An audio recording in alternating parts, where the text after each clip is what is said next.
I think it was a combination because there was some awareness of all kinds of psychological limitations.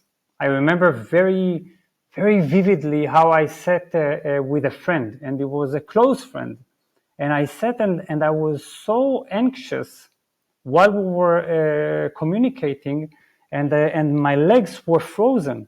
And I remember so strongly how I looked at that experience while we were talking, and I thought, why would I have to experience that? We are so intimate right now. Everything is flowing so nicely, and still I'm so excessively self-conscious of every movement, everything I say. And that kind of discomfort, this feeling of being trapped in excessive self-consciousness was one very strong incentive. But really, I think we always have some excuse for our spiritual journey that we can mostly we can trace our spiritual longing back to some kind of suffering or confusion or crisis. But I think that it was just there, that question. And then I remember when I started reading, it was Zen koans, Zen riddles, and haiku. And I read it, and something surged in me. It was like a gushing longing to reality, and a sense of some clarity that I had never managed to contact through all my intellectual pursuit, because back then I had planned to be a novelist and a journalist, and that was also my occupation at that time. And then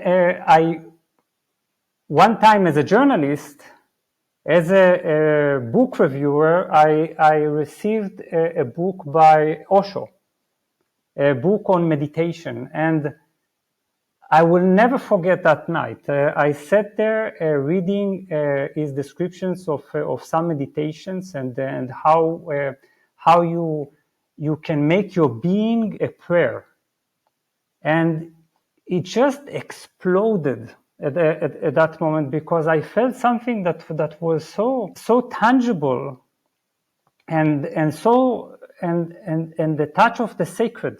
And nothing, when I came to the university, when I enrolled, it was when I was 21, and I was really hoping that my philosophy professors would know something about the meaning of life. That was, I was really naively registering to the university, hoping that this would be the case. And I sat in front of them, and there were teachers in Buddhism and South Asian thought and linguistics and philosophy in general. And I looked at them, and they were reading from paper.